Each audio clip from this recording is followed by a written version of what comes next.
Akidah ini paling penting. Jangan sampai salah menafsirkan Tuhan. Kalau salah menafsirkan Tuhan, meskipun Islamnya sama, bisa jadi Tuhannya beda. Paham gak? Contoh begini, akidah Ahlus Sunnah wal Jamaah. Akidah Ahlus Sunnah wal Jamaah ini usulnya ini, Allah itu tidak berdiam di suatu tempat, karena maha suci Allah dari berdiam di suatu tempat. Itu Ahlus Sunnah wal Jamaah. Nah, kalau ada orang sholat, orang puasa, orang zakat, orang haji, orang percaya pada Nabi Muhammad SAW, ini Islamnya sama kan? Sama. Cuman kemudian dia berkata, Allah itu berdiam di langit. Allah itu berdiam di langit. Dia berkata Allah berdiam di langit, berarti Allah tinggal di suatu tempat. Berarti Allahnya dia sama Allah kita sama enggak? Beda. Allahnya beda. Nah, kalau Allahnya beda berarti agamanya sama enggak? Udah mikir sendiri. Maka bisa ada namanya asbabul irtidad. Ada hal yang menyebabkan orang bisa murtad. Ada hal yang bisa menyebabkan orang bisa murtad. Ya Allahnya satu, Islamnya satu, tapi ada orang yang murtad tanpa disadari. Naudzubillah min dzalik. Akhir zaman ini hati-hati. Allah yang Maha Esa ini, Allah enggak berdiam dimanapun. Maha suci Allah dari berdiam di makhluknya. Ya, Allah meliputi segala sesuatu. Allah tidak diliputi oleh apapun. Allah maha besar, dan besarnya bukan besar dengan ukuran. Besarnya bukan dengan besar dengan ukuran. Hati-hati terhadap terjemahan Al-Quran yang dari Saudi. Hati-hati, karena banyak catatan kaki yang tidak sesuai dengan akidah Ahlus Sunnah wal Jamaah. Pakai Al-Quran yang cetakan resmi dari MUI, dari Depak, itu kita pakai. Tapi kalau dari luar, hati-hati, karena akidah di luar sana itu macam-macam. Catatan kakinya sering berbeda dengan akidah Ahlus Sunnah wal Jamaah. Kita ini NU Asy'ari, ya, akidahnya Asy'ariyah, Maturidiyah, bukan akidah yang lain. Orang lain punya akidah lain, terserah. Punya akidah yang lain, terserah. Akidahnya mengatakan Allah ada di langit, terserah kamu bilang Allah di langit. Allah saya tidak ada di langit. Allah saya ada di mana-mana. Maksudnya di mana-mana bagaimana? Meliputi segala sesuatu, enggak berdiam di suatu tempat. Nah, kalau dikatakan Allah di langit, maksudnya menunjukkan kemuliaan. Maksud dibilang Allah ada di bumi, kan ya enggak pas itu. Menunjukkan kemuliaan, tempat yang tinggi. Sementara langit itu mana? Ya, kemuliaan, tempat yang tinggi. Kita katakan Allah di mana? Allah di langit bukan berarti berdiam, tapi Allah itu maha mulia dari tempat yang rendah. Allah berada pada sesuatu yang sangat mulia. Allah punya arsy, betul, Allah punya arsy. Katanya Allah istawa al-arsy.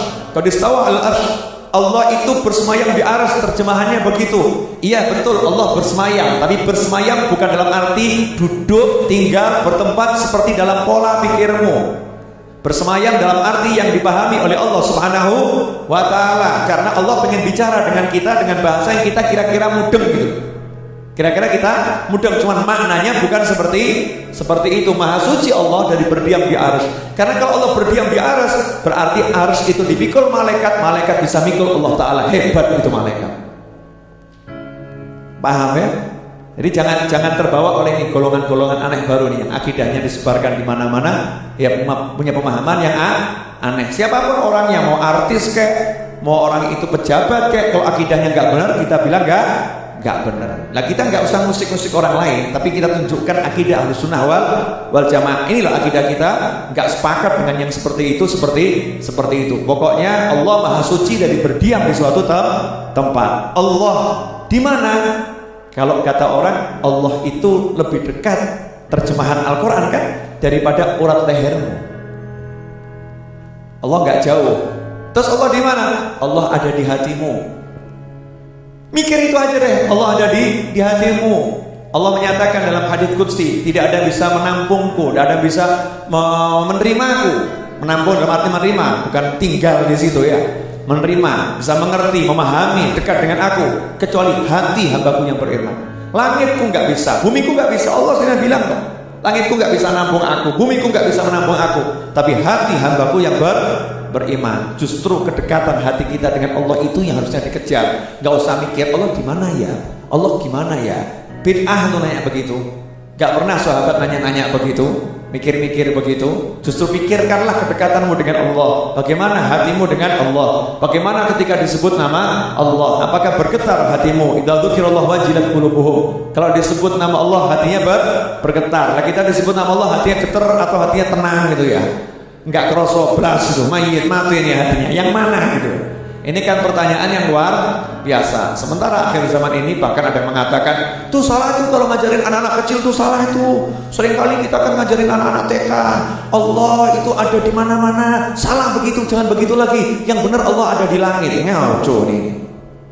Saya pengen ngomong begini karena saya lihat dengan mata kepala saya sendiri dan mendengar dengan telinga saya sendiri. Ya, orang yang bicara seperti itu. Makanya hati-hati. Ya, perlu kita baca akidah lagi dengan baik. Allah tidak berdiam di manapun. Maha suci Allah dari berdiam dari makhluknya, di tempat makhluknya. Allah tidak dibatasi dimensi ruang ataupun waktu, karena semua itu ciptaan Allah Subhanahu wa ta'ala. Lantas bagaimana? Otakmu nggak cukup untuk bisa kenal Allah. Karena kamu ciptaannya Allah, jangan bergaya pengen bisa mengerti Allah dengan sebenar-benar pengertian. Karena itu Sayyidina Abu Bakar Siddiq menyatakan, Maha suci Allah, ya, yang menghijab dirinya sendiri untuk bisa dikenali oleh makhluknya dengan sebenar-benar pengenalan.